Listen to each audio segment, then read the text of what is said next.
So you guys, I read 107 Days by Kamala Harris, and I have thoughts. So I came into this one really wanting to like it. I really wanted to like this book, but perhaps I'm just a little bit too woke, and probably I wasn't probably the audience she was writing to, because of how woke I am. But I really wanted to see something that I could get behind. I wanted to see, okay, well, I supported her during the campaign because in 2024, I was liberal. I was a very liberal person. Now I'm like more leftist, less than liberal. But I was a very liberal person. So 2024, I was, Kamala Harris for president, Kamala Harris for president. I really wanted to okay, my excitement, right? Like, I was just so excited for Kamala. I really wanted to get behind this. And there were parts of the book that I genuinely think were well written and are very candid and are very honest. But there are a lot of things here that I just have to call out and I have to educate people about. And I'm not even trying to be like a negative Nancy. I'm not trying to, like this black woman, she ran for president or nothing like that. But I just think that this book, maybe it's unintentional. Maybe Kamala didn't mean to do that. But I think it reveals exactly why the Democratic Party keeps on losing winnable elections and keeps alienating people it claims to try to represent. So without further ado, let's get into the video. Welcome to Melanin and the Messiah. I'm Chris. Let's get into the video.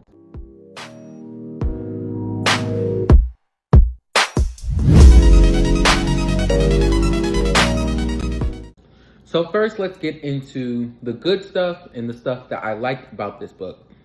So this book is structured like a diary, right? So it's dated and it counts down like 107 days, like 107 days to the election, so on and so forth.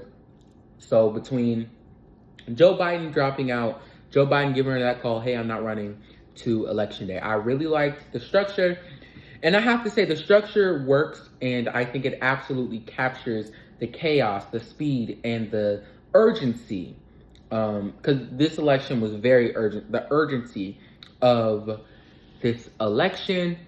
So I definitely feel how little time, like you can definitely feel how they felt like they had very little time. So Harris also writes about the urgency of the situation. And she was absolutely right. It was a very urgent election. And you genuinely felt like, you were just right there. You see what I'm saying? You just was sitting right there with her. But, it's a genuinely insane, just like an insane situation, right? You had a sitting president who was deeply unpopular, an opponent who was very dangerous, and a party who literally spent months pretending like everything was fine. So it was definitely a great format for the book. Now, she also writes about Joe Biden's exit from the race. And this is where the book gets very interesting, right? Because she calls it reckless, Joe Biden's decision to stay in the race. And she says that it was a reckless decision to leave up to Joe Biden and his inner circle, which so literally every establishment Democrat did. Literally nobody called for Joe Biden to leave the race when despite everybody, practically everybody who was actually voting said Joe Biden needs to drop out.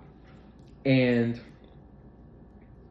understanding who the alternative was, what the alternative represented, and knowing that, just everything that Donald Trump is and everything that Donald Trump says, she's basically saying you should have stepped down, you should have stepped aside way earlier, and the way you handled it was a risk for the entire country. And I absolutely agree with that. I absolutely agree with that sentiment. And I think that it's actually very brave for her to say that and write that down in her book. I think it would have been more brave to actually say to his face before the election, but I digress. But given that she was Joe Biden's vice president, I still think it's like she's still a part of the party. I think it was very courageous to say that in her book. But also she talks about loyalty in her book. She talks about how, she felt like she showed loyalty to the Biden administration, to Joe Biden, but she felt like it wasn't reciprocated. She felt like the Joe Biden administration was treating her wrong. And specifically, when it came to conversations about race and rhetoric surrounding her in relation to Joe Biden's ego. And when it comes to her race, Joe Biden already does not have the best history when it comes to race, especially seeing as when he was a senator, he was very pro-segregation. He was anti-busing, which was literally enforcement of desegregation. So, I mean, he's already not the best. He does not have the best record when it comes to race. But, I feel like that part, it was just, it hit me. It hit me like a wall of bricks. Because it's true, right? For Black women in politics, they are expected to be just these loyal soldiers for the party, while the people above them are just like, oh, we're not going to give you that very same respect that you have been, giving us. And in particular, I think it's important here to talk about where I broke off, where I started to be a little bit too woke for her. So she argued in her book that she simply did not have enough time to articulate her economic policies to Gen Z and Latino voters. And she only had 107 days to make her case, and it wasn't a normal election, but that's not the case. The reason she did not have enough time is because there was no primary. That was definitely a choice. Joe Biden was running for re-election when he was clearly too old and clearly too unpopular. That was definitely a choice too. The party was essentially alienating their voters, saying, hey, this guy ain't too old. We gonna run him anyways. I don't care what none of y'all say. Despite the fact everybody in the electorate, everybody who was actually gonna vote for these people said, no, we don't want Joe Biden. We don't want Joe Biden to run. So they alienated their voters, said, hey, Joe Biden should run for months. And you can't say, oh, I didn't have enough time, when the lack of time was a direct result of your party's bad decision. And also, it was the strategy itself I didn't agree with. Kamala Harris spent a huge amount of energy trying to appeal to moderate Republicans. She spoke a lot in her book about how she tried to reach across the aisle, tried to build a coalition, including people who were voting for Donald Trump in 2016, but were now coming home, right? We saw that very same strategy fail with Hillary Clinton in 2016. She was trying to chase an electorate of Republican voters. She campaigned with Liz Cheney. She campaigned with Dick Cheney. She tried to be the same alternative, and she lost to Donald Trump. Why would Kamala Harris use the same strategy in 2024, knowing good and well it didn't work in 2016, right? So if you're a Democrat, your base is not moderate Republicans. If you're a Democrat, your base at least should be young voters, Black and brown voters, and working class people and middle class people. You should be excited for them. You should be given a candidate to vote for who represents you, who represents your values as, a member of that group, right? You should be given policies that are about reform. I mean, I don't really agree with reform. I think we need to transform our system, not reform it, but whatever. And instead, we got a campaign that spent time and money trying to win over people who would never vote for a Black woman in the first place. So I don't think it was a time issue. I think it was also a strategy issue. Now, let's talk about the hardest part, and the part I broke off with completely. So in her book, Kamala Harris doesn't really talk about Gaza. She doesn't really talk about the war in Israel, and she doesn't really talk about, Palestine, or she doesn't really talk about the children who were killed with American bombs that were sent by a Democratic presidency. And I think that silence is the most telling part about her book, and it's the most telling about the Democratic Party, right? So Kamala Harris stood by the Joe Biden administration, who spent billions of dollars in military aid to Israel. She didn't call for a ceasefire until it was politically unavoidable. She did not have a condition for the aid. She did not use her position as vice president or as a nominee to say, stop this war now. Instead, she said, I fully stand with the state of Israel. I fully stand with Israel, despite the fact they were committing a genocide, despite the fact they were killing children, despite the fact they were killing children, right? So that silence in this book on the campaign trail, her silence everywhere about this issue tells you so much about who Kamala Harris is as a person, what Kamala Harris's values are, and especially understanding that she received $9 million. Let me say that again. She received $9 million from AIPAC. She received so much money from corporate PACs. She received so much money from all these different people, but specifically AIPAC, who want politicians to support and fund Israel, who is committing a genocide, right? So that silence was definitely bought. So she doesn't talk a lot about who funded her 107 days, right? She doesn't really talk about that. She doesn't really talk about where her money was coming from, who was lining her pockets. And to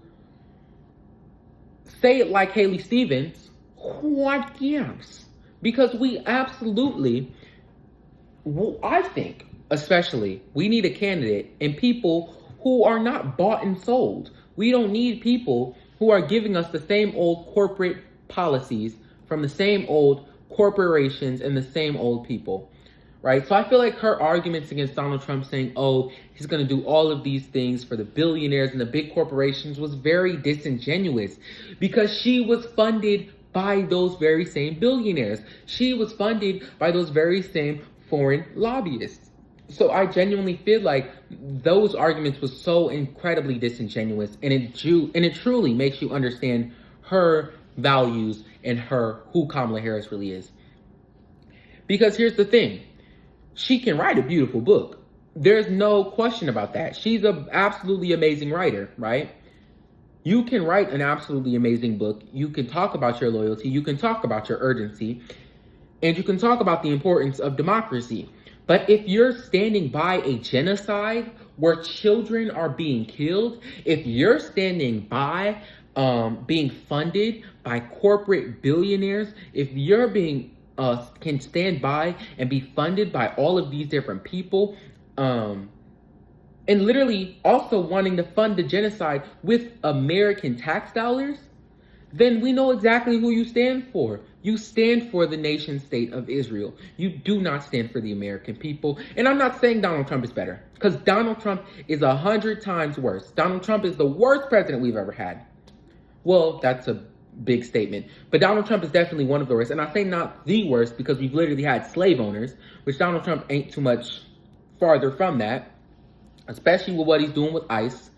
It's very much so giving slave catcher, but he is, because Donald Trump is an openly authoritarian, openly white supremacist, open xenophobic, and worse for Palestinians too.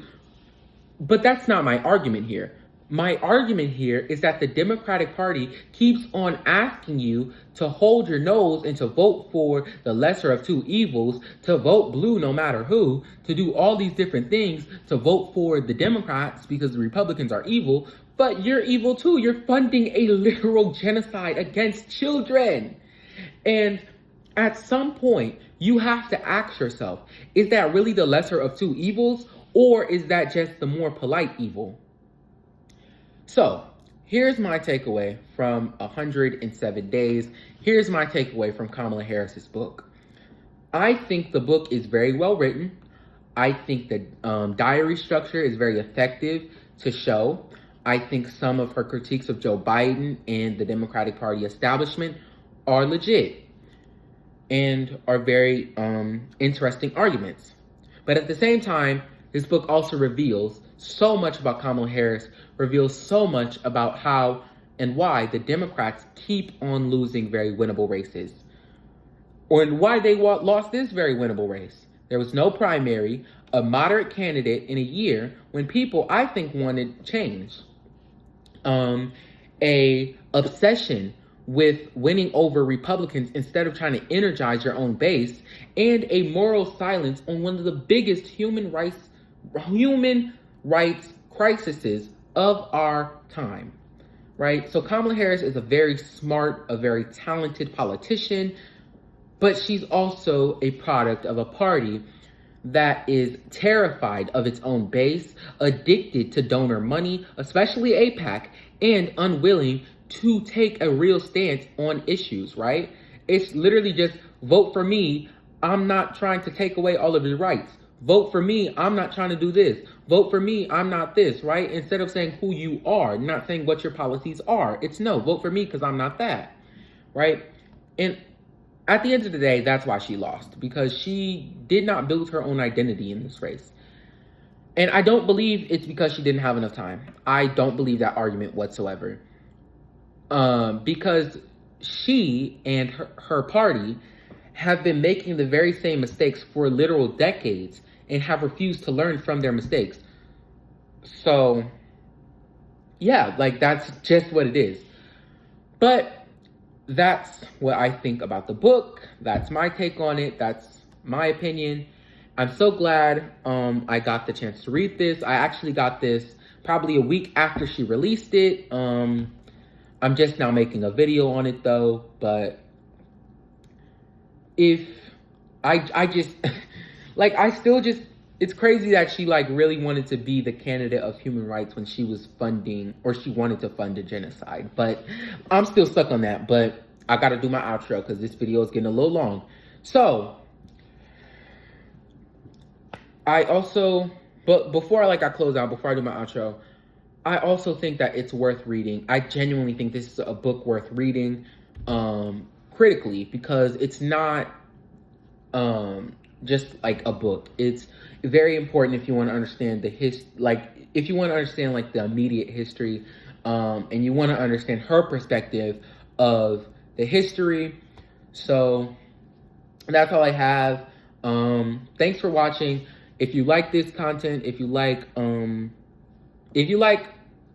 doing book reviews, like this video, smash the subscribe button.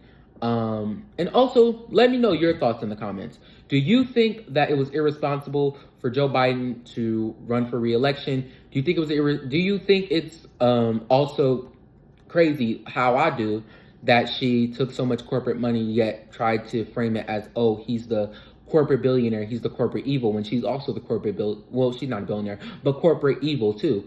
But that's all I have for today. If you like this video, like I said, like, subscribe. Have a blessed day. That's all I have.